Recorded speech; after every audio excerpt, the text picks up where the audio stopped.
왜 꼭 성령을 받아야 하나요? 라는 주제로 여러분들과 함께 은혜를 나누겠습니다.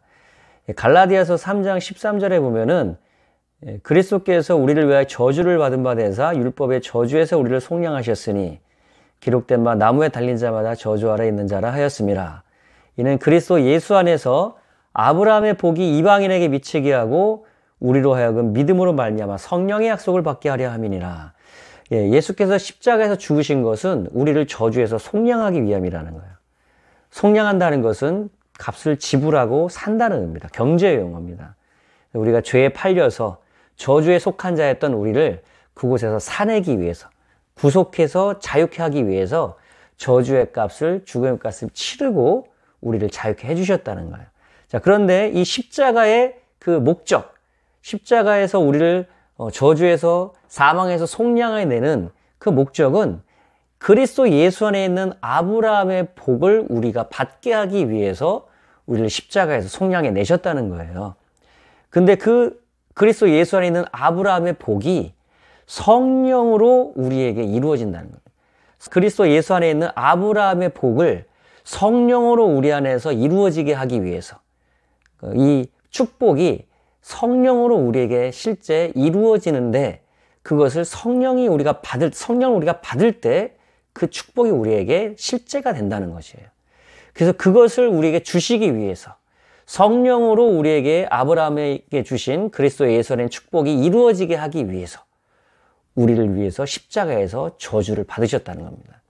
그래서 우리가 십자가의 복음, 우리를 위해서 대속의 제물 되어 주시고 우리를 저주에서 속량해 주신 이 십자가 복음의 의미는 너무나 중요한 것입니다. 그런데 이 십자가의 그 목적은 우리에게 성령을 주시기 위함이었다는 것이에요. 이 약속은 요엘서에서 여러 선지자를 통해서 계속해서 약속에 오셨는데 그 중에 오늘 요엘서 2장 29절 31절에 보면은 그때 내가 또 내 신으로, 개역 개정에는 이제 내 영으로 남종과 여종에게 부어줄 것이며 내가 이적을 하늘과 땅에 베풀리니 여호와의 크고 두려운 날이 이르기 전에 이러한 일들이 일어난다는 것입니다. 이것은 마지막 시대, 마지막 그 때라는 것은 지금 현재의 세대를 종결짓게 되고 새로운 세대, 이것을 이제 영어 성경 age라고 썼어요. 새로운 세대.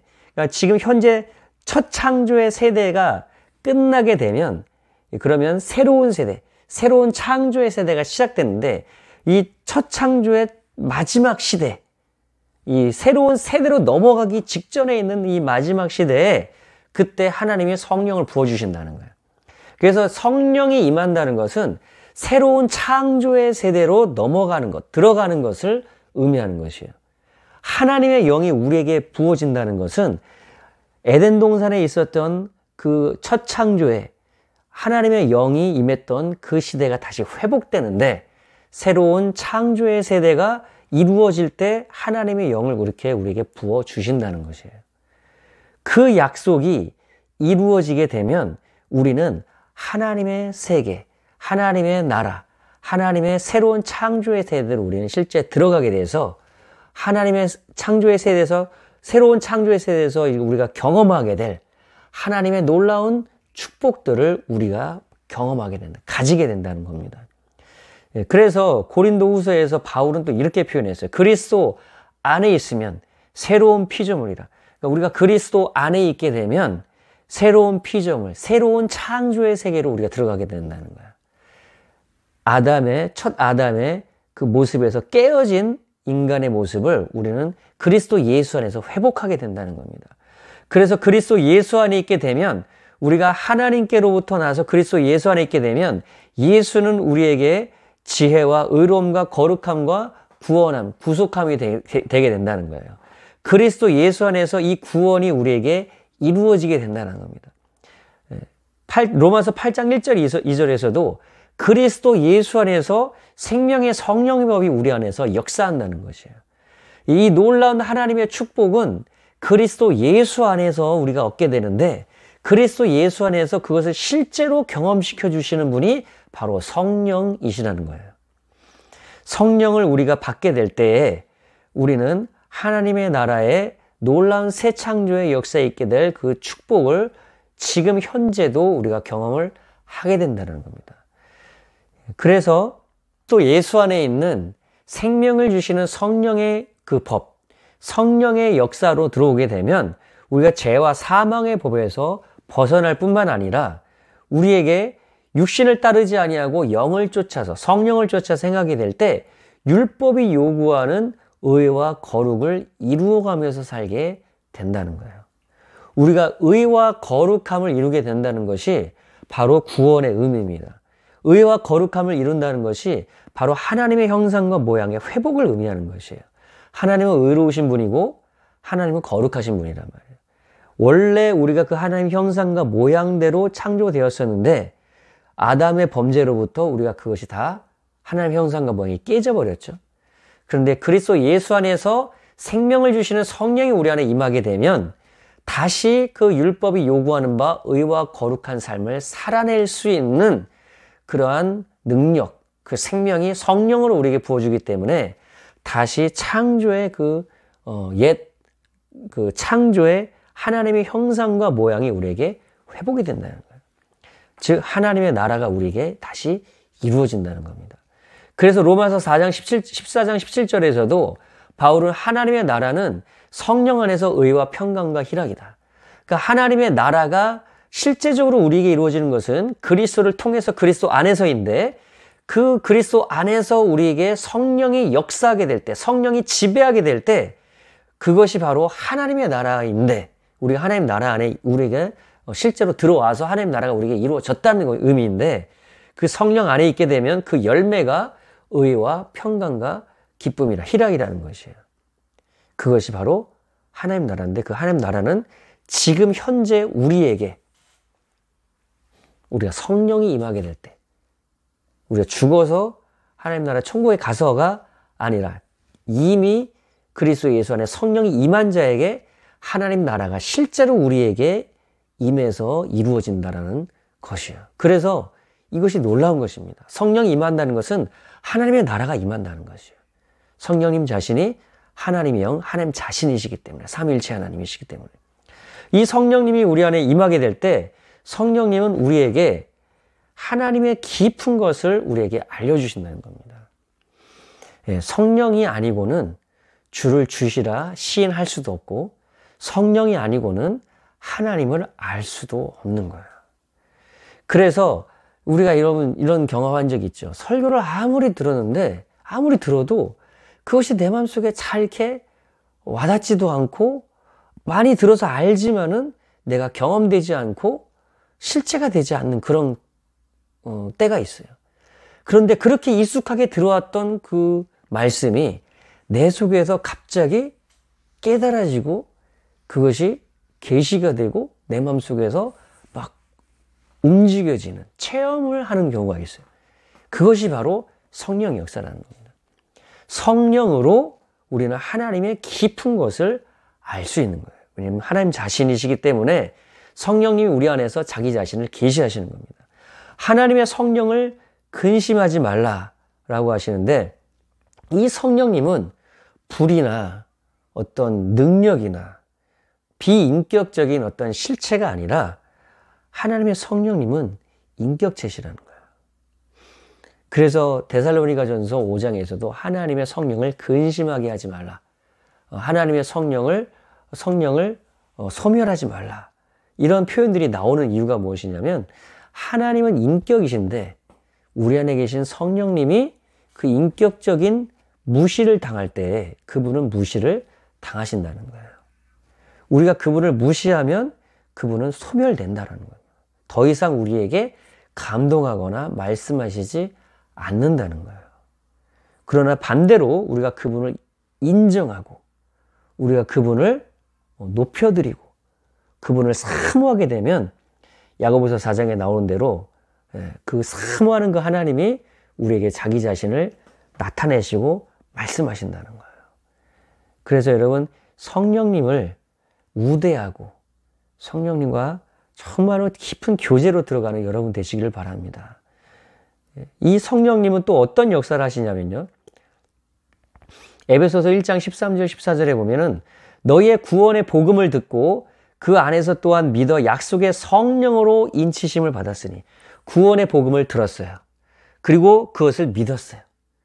구원의 복음을 듣고 믿으면 이 사람이 이제 구원을 받은 사람이라 믿음으로 말미암아 우리가 구원에 이르게 되는데 믿음으로 말미암아 우리가 죄와 저주와 사망에서 벗어나서 회개와 믿음으로 하나님의 구원 안으로 들어오는데 그러한 구원받은 자녀라고 하는 그런 보증으로 성령을 우리에게 인쳐주신다는 거예요. 예, 여러분 인쳐주신다는 것이 무엇이냐? 제가 이제 운전면허증 올려놨는데 운전면허증 아무리 있어도 그 뒤에 서울시 지방경찰청장이라고 하는 도장 직인이 찍혀져 있지 않으면 이 문서, 이 증명서는 무효가 되는 거예요. 이 도장 직인이 찍혀짐으로 그것이 실제라는 것을 이게 보증해 주는 것이죠. 우리가 이렇게 운전을 연습해서 운전을 할 수 있는 사람이라고 하는 것을 보증해 준단 말이에요. 이 직인이. 마찬가지로 우리가 예수를 복음을 듣고 내가 회개하고 예수를 믿음으로 구원에 이른 하나님의 자녀라는 것을 보증해 주는데 그 보증을 어떻게 주시냐? 성령을 주심으로 성령으로 도장 찍어 주신다는 거예요. 성령으로 인쳐서 이 사람은 하나님의 자녀라는 것, 회개하고 믿은 하나님의 자녀라는 것을 인정해 주신다는 겁니다. 그래서 그 얻으신 것, 그 구원의 복음으로 얻은 것을 그 구속하시고 그의 영광을 찬미하게 하려 한다는 거예요. 내가 성령이 임했다는 것은 내가 성령으로 구원받은 하나님의 자녀로 내가 인침받았다는 것은 내가 확실하게 구원받은 자녀로서 그 하나님의 기업에 참여하는 자가 됐다라는 보증이기 때문에 우리는 이곳에서 하나님을 찬미하고 하나님을 높여드리는 삶을 살게 된다는 겁니다. 그 하나님의 성령을 또 어떻게 하나님의 성령이 어떻게 우리 삶 가운데 역사하느냐면 요한복음 14장 26절에서는 요한이 이렇게 얘기합니다. 보혜사 곧 아버지께서 내 이름으로 보내실 성령 그가 너희에게 모든 것을 가르치시고 내가 너희에게 말한 모든 것을 생각나게 하시리라. 성령은 또 어떤 역할을 하시냐면 이 보혜사라는 것은 돕는 자란 뜻이에요. 원문으로 보면 옆에 서서 대기해서 돕는 자라는 그런 헬퍼란 뜻이에요. 성령님은 무엇을 도우시냐? 예수님이 하신 모든 것을 우리에게 가르쳐 주시고 그분이 하신 모든 말씀을 생각나게 해 주신다는 거예요. 예수님께 들었어요, 제자들은. 3년 반 동안 특급 제자 훈련을 예수님으로부터 직접 받았습니다. 예수님이 행하는 기적을 봤어요.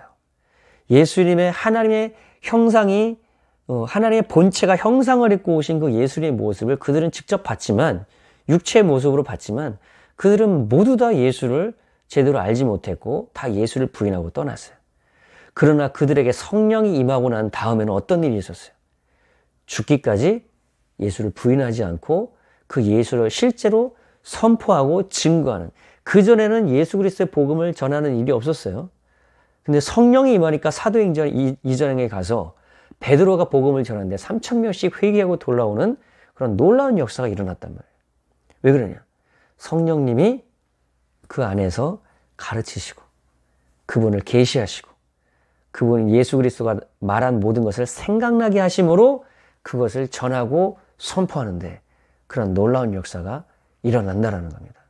그래서 여러분 우리가 교회를 다니고 육신으로 교회에서 복음을 듣고 그것은 중요하지만 그것만으로 우리가 예수 그리스도를 실제적으로 알고 경험되는 것이 아니라 성령이 우리에게 오셔서 직접 우리에게 말씀하시고 가르치시고 생각나게 하시고 실제적으로 내 마음속에 체험되게 해주셔야 되는데 그 모든 것을 모두 다 성령님이 하신다는 거예요. 그래서 여러분 성령의 역사는 절대적으로 우리에게 필요한 것입니다.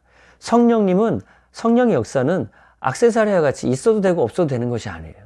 성령님의 역사는 절대적입니다. 왜냐하면 예수 그리스도를 통해서 이루어진 그 복음이 내게 실제가 되게 해주시기 때문에 실제로 경험되게 하시고 내가 소유가 되게 하고 그것을 사용할 수 있게 해주시는 분이 모두 다 성령님이시고 이 모든 것이 성령의 역사이기 때문인 것이에요.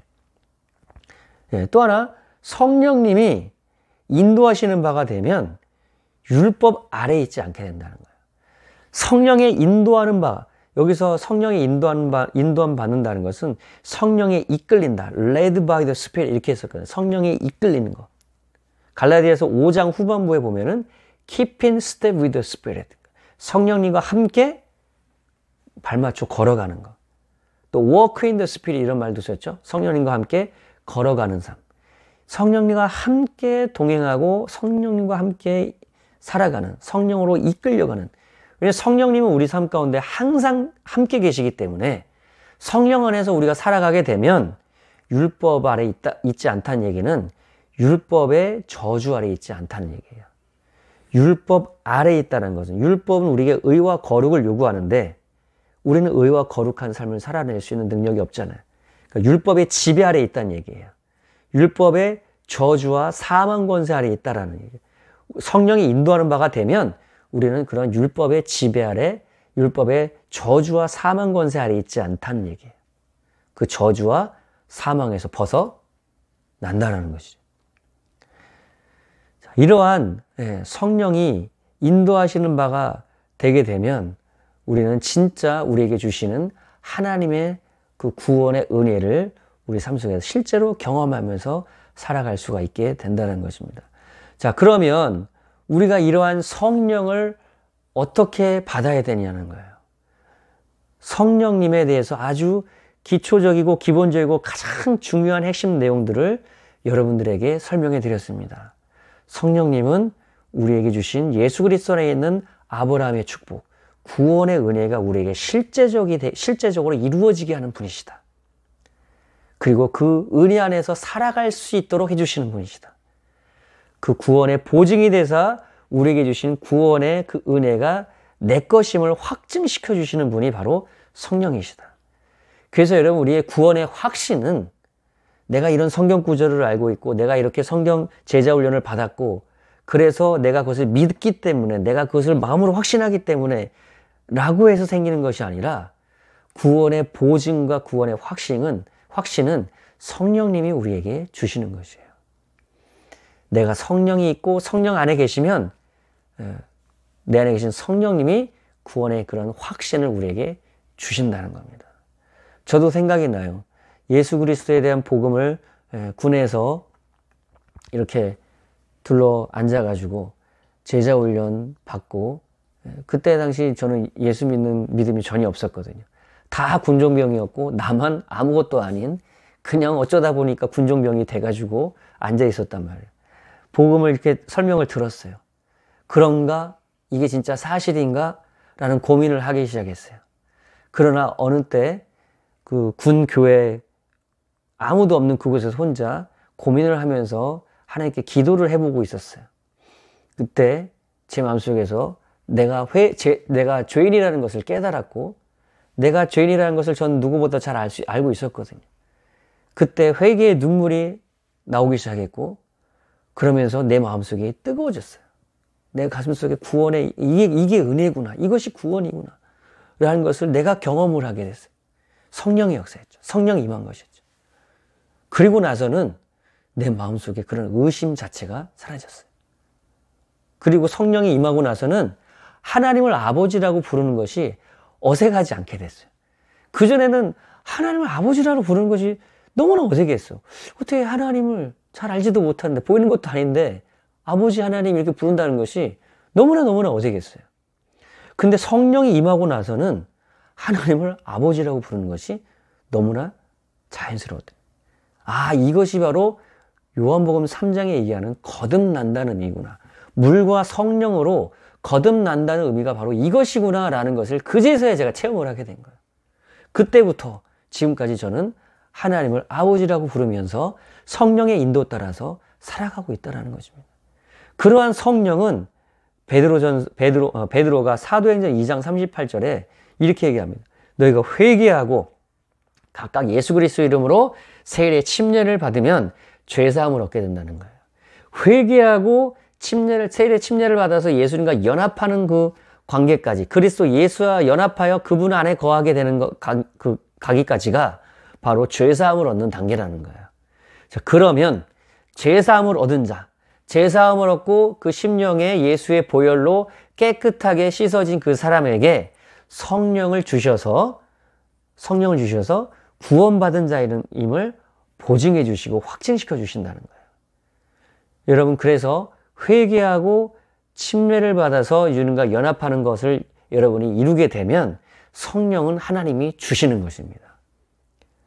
이런 조건을 하나님 말씀하신 것을 이루지 아니하고 내가 성령 받겠다라고 하면 하나님 성령을 주시지 않아요. 사도행전 5장에서도 순종하는 자에게 주시는 성령이라고 얘기하고 있어요. 이렇게 말씀을 따라서 내가 하나님이 만든 구원의 조건을 따라서 내가 순종해서 나아가게 되면 하나님은 그 구원의 보증으로 성령을 우리에게 주신다는 거예요. 여러분, 하나님은 우리에게 성령 주시기를 기뻐하시는 분입니다. 누가복음 11장 13절에서도 이렇게 말씀하세요. 너희가 악할지라도 좋은 것을 자식에게 줄 알거든 하물며 너희 천부께서 구하는 자에게 성령 주시기를 주시지 않겠느냐는 거예요. 다른 분은 성령 주시기를 기뻐하지 않겠느냐는 거예요. 하나님은 성령 주시기를 원하신다는 거예요. 내가 막 떼쓰고 애써서 억지로 하나님 주시는 것이 아니라 하나님이 말씀하신 대로 회개하고 예수 그리스도와 연합하는 세례와 침례를 이루게 되면 하나님은 성령 주시기를 기뻐하신다는 겁니다. 여러분, 이렇게 성령을 받음으로 하나님이 이렇게 주신 놀라운 은혜, 그리스도 예수 안에 있는 놀라운 그 은혜와 축복을 모두 다 여러분이 경험하고 그 성령으로 또 예수를 증거하고 예수를 나타내고 성령님과 함께 저주를 이겨내고 성령이 주시는 그 성령 안에서 기쁨과 자유와 생명과 여러분 그 의와 거룩함을 이루면서 성령 안에서 놀라운 하나님의 나라를 경험하면서 살아가시는 그런 여러분 되시기를 주님의 이름으로 축복합니다.